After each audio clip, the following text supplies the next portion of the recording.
अस्सलाम वालेकुम। आज हम बात करेंगे पाकिस्तान अफेयर्स की प्रिपरेशन के बारे में। सबसे पहले हम देखेंगे इसका सिलेबस क्या है। ठीक है, तो जो सबसे बड़ी गलती करते हैं एक तो पाकिस्तान अफेयर्स और जो है करंट अफेयर्स, इसके अंदर लोग कि इसकी प्रिपरेशन के ऊपर जो है ना, करंट अफेयर्स की प्रिपरेशन के ऊपर ज़्यादा ध्यान देते हैं और पाकिस्तान अफेयर्स की और बाकी जो है कंपलसरी है उसके ऊपर कम ध्यान देते हैं। हालांकि जो तीनों सब्जेक्ट्स मिला के है ना, पाकिस्तान अफेयर्स, करंट अफेयर्स और जीएसए, तीनों के मिला के 120 नंबर चाहिए। तो उसके अंदर अगर आप जीएसए को ज़्यादा इंपॉर्टेंस देंगे इन दोनों के बजाय, जिनके अंदर इतना यकीन भी नहीं है कि बहुत ज़्यादा सॉलिड मार्क्स आएंगे, उसके अंदर फिक्स मार्क्स हैं कि तो आप आसानी से वही मार्क्स ले सकते हैं सीधे सीधे। तो आप उसके अंदर अगर 70-80 की लाइन को टच करना चाहें और इनके अंदर अगर आप 30-30 नंबर भी ले लें तो आपके जो है आराम से 120 क्रॉस हो जाएंगे। ठीक है, लेकिन इसके अंदर आराम से जो है आप 40-50 इतने इतने तो आराम से ले सकें। इन तीनों के जो है मिला के आपके एज लगना है। ठीक है, तो सबसे पहले इसका सिलेबस देख लेंगे। सिलेबस की जो कैटेगराइजेशन है ना, ये किसी और ने ये इसकी कैटेगराइजेशन बनाई हुई थी, मैंने वो कॉपी की हुई है। मैं आपको ओरिजिनल सिलेबस भी दिखाता हूँ। एक तो जनरल नॉलेज ऑफ पाकिस्तान है जो आपको प्री रेक्विजिट है, इसको आप छोड़ दें। प्री इंडिपेंडेंस हिस्ट्री ये भी अभी आप रहने दें। तो ये अभी उसके अंदर आपको जो है ना चाहिए 1857 से लेके तो जो उस तक आती है 1947 तक, ये हमारी बनेगी प्री पार्टीशन हिस्ट्री। ठीक है, ये चाहिए। उसके बाद पोस्ट इंडिपेंडेंस, पॉलिटिकल हिस्ट्री और एवोल्यूशन ऑफ पाकिस्तान, ये आपने करना है कि किस तरह रजीम चेंज हुए डिफरेंट, किस तरह मार्शल लॉ लगे डिफरेंट, क्या क्या किस वजह से कौन सी हुकूमत जो है टर्न ओवर हुई। ठीक है, कॉन्स्टिट्यूशनल हिस्ट्री ऑफ पाकिस्तान, इसके अंदर हमारे पास ये आ जाएगा। ये ऊपर पॉलिटिकल एवोल्यूशन के अंदर आ गया फेज़ 1 1947 से 56 तक, 56 से 73 तक, 73 से अभी तक फेज़ 3 वो डिफरेंट उसके अंदर स्कीम चली है। ठीक है, एवोल्यूशन ऑफ डेमोक्रेसी, उसके बाद ऑब्जेक्टिव रियलाइजेशन, तीनों का कंपैरिजन, इसके ऊपर एक पेज पड़ा हुआ है वो भी मैं आपके साथ शेयर कर दूंगा। उसके अंदर वो मैम इज़्ज़ा अरशद ने वो तीनों को कंपेयर करके लिखा हुआ है। तो अमेंडमेंट्स कॉन्स्टिट्यूशन का इनका जनरल ओवरव्यू ले लेना है। 18th अमेंडमेंट का तो आपको पता होना चाहिए, आप उसके अंदर भी पढ़ लेंगे कॉन्स्टिट्यूशन लॉ के अंदर। तो ये कौंसिल, ये कौन सी है, नेशनल इकोनॉमिक काउंसिल की, एनएफसी अवार्ड क्या है, पार्लियामेंटेरियन सिस्टम क्या है पाकिस्तान में, कौन सा सिस्टम सही रहेगा। ये आप जब उसके अंदर पॉलिटिकल साइंस के अंदर सिस्टम पढ़ेंगे ना, फिर आपको समझ आएगी कि पाकिस्तान के अंदर ये इस दफ़ा क्वेश्चन भी आया था कि कौन सा सिस्टम आपके ख्याल में सही रहेगा। तो ये इस तरह ये सिस्टम एक दफ़ा पढ़ लें जो अभी हमारा करंट सिस्टम है, ये कौन सा है और उसके अंदर क्या क्या फ्लाज हैं, ये आपको तब पता चलेंगे जब आप दूसरे सिस्टम्स पढ़ लेंगे। फिर आपको समझ आएगी ये चीज़ उसमें अच्छी है, ये चीज़ इसमें बुरी है, ये चीज़ इस तरह करके। Pakistan as a part of international organisation, ये है OIC, ये SC, ये वाली चीज़ें। Internal challenges and dynamics faced by Pakistan, और ये वाला एजुकेशन एनर्जी सेक्टर इशू, ये सारे जो है ना इशू जो है ये ठीक हो गया। अभी सबसे पहले आपने इसकी प्रिपरेशन के अंदर जो है ना, इन तीनों की प्रिपरेशन आपने इस हिसाब से करनी है कि आपने 120 पहले करने हैं मार्क्स कवर करने।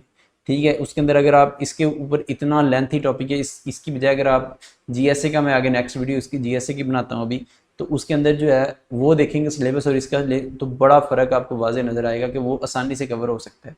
इसके अंदर कई चीज़ें ऐसी हैं उसके अंदर भी आपको यकीन नहीं है क्या इसमें से क्या आएगा क्या नहीं है, कितने मार्क्स का आएगा, बहुत ज़्यादा लेंथी है। उसके अंदर आपको फिक्स मार्क्स हैं, आपको पता है इस पोर्शन में से 20 नंबर आने हैं, ये मेडिकल से रिलेटेड पोर्शन इसमें से इतने नंबर का मार्क्स आना है, ये एबिलिटी से रिलेटेड है इसमें से पक्का ये इस तरह के सवाल आने ही आने हैं।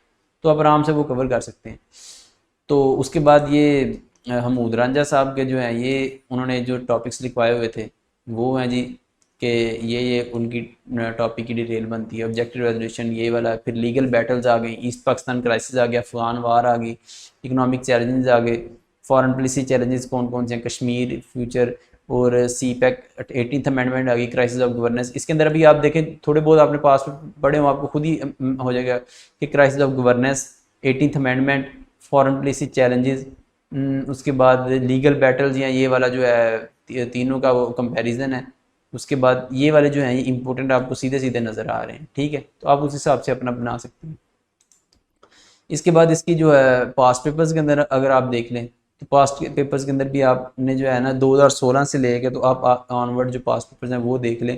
ये ज़्यादा पास्ट पेपर इसलिए लोड ले रहा है, अभी इंटरनेट स्लो है, तो उस वो ही देख लें तो आपके कवर हो जाएंगे। उसके बाद कोटेशंस आ गई, एक इधर सोर्सेज इधर लिखे हुए थे। प्री पार्टीशन जो है ना, अगर आपने करना भी है तो इकराम रब्बानी की बुक अगर करना भी है, प्री पार्टीशन मैंने पूरा कवर किया हुआ है, ये मैंने जो अपना माइंड मैप बनाया हुआ है ना, ये मैं शेयर कर दूंगा आपके साथ वीडियो के अंदर एक के अंदर। तो ये पूरे के अंदर आपका ना पूरा प्री पार्टीशन कवर हो जाती है।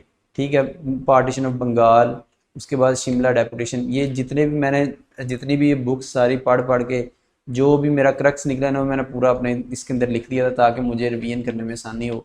यहाँ अभी मैं शेयर कर दूंगा तो बाकियों को आसानी हो। तो ऑल इंडिया मुस्लिम मिंटो मार्ले, ये सारी चीज़ें जो हैं ये आपकी आराम से कोई भी टॉपिक जो है वो 1 मिनट के अंदर जो है वो मुझे अभी मैं रिवाइज कर सकता हूँ, क्योंकि अभी मैं इतनी नहीं इसके ऊपर फोकस कर रहा। तो किसी भी वक्त इसको मैंने देखना हो किसी भी चीज़ को तो ये मेरे सामने पड़े हुए हैं, ऑनलाइन नोट्स पड़े हुए हैं, किसी भी चीज़ को आप उसी वक्त देख सकते हैं। ठीक है, ये हमारा पार्टीशन प्लान, ये इधर आके प्री पार्टीशन हमारी खत्म होगी। ठीक है, तो इसके अब प्री पार्टीशन इकराम रब्बानी की बुक से अगर आप कर लें, अगर आपको एक दफ़ा उसके अंदर से पढ़ लें, फिर आपको मैंने माइंड मैप तो बना के दिया ही हुआ है, इसके अंदर से आप जो है वो आराम से वो आप सारा अपना कवर कर सकते हैं, उसको यानी रिवाइज कर सकते हैं। एक दफ़ा उसको पढ़ के एक दफ़ा नोट्स आपको खुद बनाने आएंगे, फिर आपको समझ आएगी कि किस तरह इसको एक्सपेंड किस तरह करना है, यानी इसके अंदर से मैं कितना, यानी अगर आप कितना ज़्यादा इसके अंदर से बैठ के लिख सकते हैं ये आपको तभी पता चलेगा। ये एक हेडिंग है, मेंबर्स का एक हेडिंग बना के फिर लिखना है कि इन कैबिनेट मिशन प्लान ये वाले there were 3 members, the 3 names of these 3 members were Stafford Alexander, ये दी स्टैफर्ड ग्रिप्स, इसका ये इंपॉर्टेंस थी अलेक्जेंडर की, वो आपने थोड़ी बहुत डिटेल पढ़ी होगी तो वो फिर आप इसको ना 5-7 लाइनों में कवर कर देंगे, चाहे 3-4 लफ्ज़ लिखे हुए। फिर बैकग्राउंड के अंदर अगर आप इन दोनों की सिर्फ यही लिखने के अंदर आप जो है 7-8 पूरा पैरा एक कवर कर लेंगे। इस तरह ये हर एक का जो है, तो एक दफ़ा आपने वो किसी बुक से पढ़ा होगा तो फिर आपको समझ आएगी कि किस तरह एक्सपेंड करना है की नोट्स को। यहाँ अपने बुक से पढ़ के 2-4 की पॉइंट लिखे होंगे तो फिर आपको समझ आएगी कि पूरे पैरा के अंदर तो 2-3 की पॉइंट थे, उसने तो बस बाकी चीज़ें ऊपर नीचे की गई थी। तो सोर्स बुक जो है वो ट्रैक टू पाकिस्तान रख लें, इसको जो है इससे आपने कोटेशन उठानी है, जो भी टॉपिक कर लिया है ना उसके अंदर से कोटेशन उठानी है। ये बाकी नीचे मैंने ये कोई इतनी ये वाले जो इतने डाटा बैंक और ये वाली चीज़ें इतने मैंने कोई नहीं इकट्ठे किए थे, लेकिन अगर आपने करने हो तो ये वाले देख लें। मैंने वेबसाइट्स के नाम पाकिस्तान ब्यूरो ऑफ स्टैटिस्टिक्स, इसके अंदर से अगर यानी अगर आपने current analysis from articles and websites, अगर करंट अफेयर्स से रिलेटेड वो आपने कवर करना है, फॉरेन पॉलिसी रिलेटेड इशूज़ है वो कवर करने हैं तो वो फॉरेन पॉलिसी की वेबसाइट पर आप जाके ये जो है foreignpolicy.com, यहाँ से जाके तो आप जो है वो जो करंट है ये बीजिंग का, म्यांमार का, ये यूक्रेन का, ये सारे करंट जो इश्यूज़ हैं वो चल रहे हैं उनसे रेलिवेंट जो है ना वो डाटा, तो पाकिस्तान ब्यूरो ऑफ स्टैटिस्टिक्स की वेबसाइट है, इस पे जाके तो आप जो है पाकिस्तान के जो है स्टैटिस्टिक्स वो आप देख सकते हैं क्या क्या स्टैटिस्टिक्स हैं। पाकिस्तान इकोनॉमिक सर्वे है, ये 2021 का है, आप 2022 वाला देख लेना यहाँ से आके। इस तरह ministry of foreign affairs Pakistan की, आगे आगे जी IMF अबाउट पाकिस्तान, इतनी बड़ी ऑर्गेनाइजेशन है, इतनी इतनी स्लो वेबसाइट रखी है। ठीक है, ये हो गया, यहाँ से आप ऐसे देख सकते हैं। और फिर आगे हमारे पास आ गया कोटेशन। कोटेशन के अंदर जो है ना ये देखिए मैंने थोड़ी बहुत इकट्ठी करके आपको आइडिया देने के लिए ये लिखी हुई है, मसलन जैसे उसके अंदर से निकाली हुई है ट्रैक टू पाकिस्तान। आपने ऐसे लिख देना, जैसे उर्दू हिंदी कन्फ्लिक्ट के बारे में लिखा है तो आपने लिखना है कि in 1868 sir Syed Ahmad said about Hindi Urdu करने आई एम, फिर ये वाला उसके अंदर लिख के तो आपने ब्लैक पॉइंटर के साथ ना या ब्लैक जेल पेन से आपने इसको ऊपर नीचे एक लाइन छोड़ के इंटेंट दे के I am convinced that Hinduism could never become one nation as their religion and way of life was quite distinct from each other. ठीक है, इस तरह आपने कोई और किसी और के ऊपर लिखा, ये अगर आपके पास वो आ जाए जो है 1927 वाला, उसके ऊपर आप लिख सकते हैं कि उस वक्त इतनी संगीन सूरत हाल थी दोनों के दरमियान जब वो प्रोटेस्ट वगैरह भी हो रहे थे। तो इस तरह डेली प्रताप जो है उसकी अखबार है उसके अंदर लिखा हुआ था काम शुद्धि का कभी बंद ना होने पाए। शुद्धि जो है ऑर्गेनाइजेशन जो शुद्ध उनको यानी कि हिंदू करते थे, बाग से कौमों को वक्त ये मिला करते हैं, हिंदू हो तुम में गहरा जज्बा ईमान बाकी रह ना जाए दुनिया में क्यों मुसलमान बाकी। ठीक है, तो इस तरह लॉर्ड बिरकनेट ने जो कहा था पार्लियामेंट में कि ये दोनों ये आपस में नहीं मिलकर बैठ सकते तो इन्होंने हमारा क्या करना है, जिसके बाद उन्होंने कहा था कि हम इकट्ठा कुछ लेके आते हैं।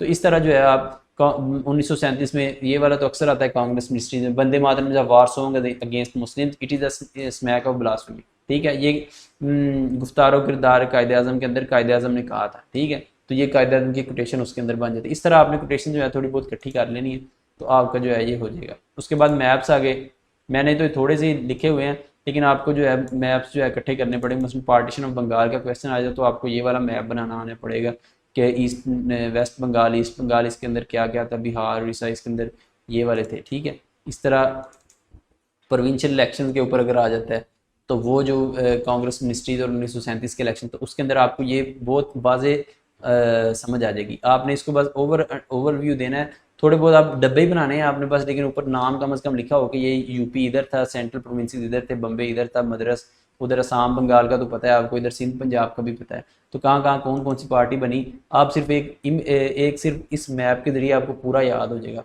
कोई इतना रट्टा रुट्टा लगाने की जरूरत नहीं है, ठीक है। फिर नीचे इधर मैंने ये जो मैप बनाया हुआ था रेड क्लिफ अवार्ड वाला, ये मेरे ख्याल में यही वाला मैप है, हाँ यही वाला मैप मैंने इस तरह बनाया हुआ था। फिर उसके बाद जो इन्होंने जब तकसीम किया तो तब इन्होंने जो एक यहाँ का जूनागढ़ का उधर दिया, उनका इधर दिया, तो ये वाले जो चीज़ें की हैं तो वो इतना हिस्सा बन रहा था, वो इधर का उधर कर दिया, वो वाला मैप। वाटर क्राइसिस के ऊपर ये पता नहीं क्या नाम है उस लड़के का, मुझे नूर मोहम्मद है या इस तरह, सैयद नूर मोहम्मद इस तरह, उसका वाटर वाटर क्राइसिस के ऊपर था इस तरह। तो और पढ़े हुए थे लेकिन मैं यहाँ पे ऐड नहीं कर सका, तो वो आप इस तरह वो थोड़ी सी रिसर्च करेंगे तो ऑनलाइन इकट्ठे कर लेना, ठीक है। इसके अलावा जो है यही था पाकिस्तान अफेयर्स के अंदर। तो सिलेबस इसका मैं पाकिस्तान अफेयर्स का असल भी देख लेते हैं यहाँ से। पाकिस्तान अफेयर्स का syllabus। ये असल सिलेबस आइडियोलॉजी ऑफ पाकिस्तान के अंदर ये आ जाते हैं सर सैयद, और ये वाले land and people of Pakistan आ गया, Pakistan and changing regional prates, ये इसके अंदर जो आते हैं हमारे पास रिफॉर्मर्स के बारे में आपको बता देता हूँ। ये रिफॉर्मर्स के अंदर जो है ना ये पड़े हुए हैं मेरे पास नोट्स इसके, ये मैं आपके साथ शेयर कर दूंगा, या ऑनलाइन भी कहीं ना कहीं से आपको मिल ही जाएंगे।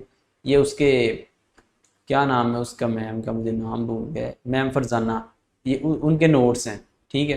तो ये आप देख लें, देवबंद का नदवातुल उलमा के नोट्स पड़े हुए हैं, ठीक है। ये मैं शेयर कर दूंगा आपके साथ ना।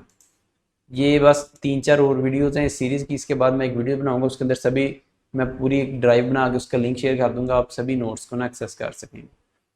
तो ये शाह वलीउल्लाह का क्या है, इस तरह रिलीजियस बैकग्राउंड क्या था, इकोनॉमिक्स, ये लग्जरी, फिर इसको आपने एक्सपेंड करना, आपको इसके अंदर मेन मेन पॉइंट उठा लेना, एक आधी कोटेशन उठा लेना, तो उस तरह आप इनको करके cover. Sir Syed, sir Hindi देख लें, नेम्स का क्या था, रिलीजियस ये था, पॉलिटिकल बैकग्राउंड, सोशल बैकग्राउंड ये था, फिर इंपॉर्टेंट सेंटेंसेस, ये इंपॉर्टेंट सेंटेंसेस रहने देख लेना एक दफ़ा। तो इसके अंदर से जो मेजर है ये वाला, हाजिर हुआ मैं शेख मुझे, I visited the shrine of Mujaddid, इसके अंदर से आप ये एंड वाला कर लेना, वो हिंद में सर गर्दन न झुकी जिसकी जहांगीर के आगे, जिसके अंदर ये वाला कर लेना, क्योंकि उसकी वो जो उसके सामने जो सजदे वाली बात थी वो इसकी जहांगीर के बारे में है ना, उसके सर हिंद के बारे में। तो ये हमारा हो गया। फिर ये वाले चेंजिंग रीजनल ऑपरेटर्स, और ये वाला ये आपने देखना। अब ये नहीं है कि इनमें से सारे कवर करने बैठ देना, स्मार्ट स्ट्रेटजी यही होगी कि आपने मोस्ट जो है ना आपके कॉमन बाकी के साथ वो कवर कर लेने हैं, और जो इसके और करंट अफेयर के भी कॉमन बन रहे हैं वो भी कवर कर लें, जैसे इकोनॉमिक चैलेंजेस हो गए, फॉरेन पॉलिसी चैलेंजेस हो गए, ये वाले। तो पाकिस्तान में भी जो करंट क्राइसिस है कौन सा बन रहा है, वाटर क्राइसिस या बिजली का, दोबारा बिजली का तो मसला ही नहीं जा रहा कहीं पर। तो ये इस तरह के जो 3-4 इशू हैं ये कॉमन कॉमन कर लें, और फिर फोकस करें ज़्यादा उसके ऊपर जो आपकी वो है अभी शुरू में प्रिपरेशन पे। लास्ट मंथ में जाके अपने इसके जो मेन टॉपिक है, किसी भी आपके दोस्त ने ये जिसने ज़्यादा तैयारी की होगी इन चीज़ों की, ठीक है, आप तो स्मार्ट स्ट्रेटजी लगे होंगे, आप उस पर तवज्जो दें, जनरल साइंस एंड एबिलिटी पे। जिसने इन चीज़ों पे ज़्यादा तवज्जो दी होगी उससे आराम से नोट्स पकड़ें, एक दफ़ा रिवाइज कर लें, अपने थोड़े बहुत पिन पॉइंट बनाए, और इन इशूज़ अगर आ भी जाता है तो कवर कर रहे हैं, लेकिन इतना आता ही नहीं है, इस दफ़ा पेपर में कोई नहीं इतना आया था, ठीक है। तो यही था जी, एक दफ़ा मैं देख लेता हूँ पाकिस्तान अफेयर्स का, ठीक है। तो इसकी प्रिपरेशन करें, ये इतना ज़्यादा टाइम देने की भी इसको ज़रूरत नहीं है, और मेन जो चीज़ें हैं इसके आराम से कवर करें, रिफॉर्मर्स करें, ये प्री पार्टीशन करें, पॉलिटिकल एवोल्यूशन करें। पॉलिटिकल एवोल्यूशन की इधर मेरे पास पड़ा हुआ था नोट्स, पॉलिटिकल एवोल्यूशन वाले, evolution of democratic systems in Pakistan, तो ये वाले मैं शेयर कर दूँगा, ये वाले एवोल्यूशन सारी पड़ी हुई, ठीक है। तो पॉलिटिकल एवोल्यूशन करें, उसके बाद आप कर लें ये फॉरेन पॉलिसी चैलेंजेस कर लें, उसके बाद आप कर लें जनाब इकोनॉमिक चैलेंजेस कर लें, और बस यही दो रिलेशंस कर लें जो ऑर्गेनाइजेशंस के, ये मेजर है तो बस, इसके अलावा और कुछ नहीं करें। बाकी आप 18th अमेंडमेंट करनी पड़ेगी आप। तो ये वाले जो मेन है ये करके अपना फोकस उधर रखें अभी शुरू में ना, GSA पे, करंट अफेयर्स के ऊपर भी इतना ध्यान दें, जीएसए के ऊपर आप कोशिश करें। अगर आपकी हो गई है वो अच्छी तरह कंप्लीट, आपको यकीन हो गया, फिर आप इन सब्जेक्ट्स की तरफ भी आ जाएं, बाकी सब्जेक्ट्स के ऊपर भी तवज्जो दें। 12 सब्जेक्ट हैं, एक आधा सब्जेक्ट ही तो नहीं है। ठीक है जी, थैंक यू वेरी मच।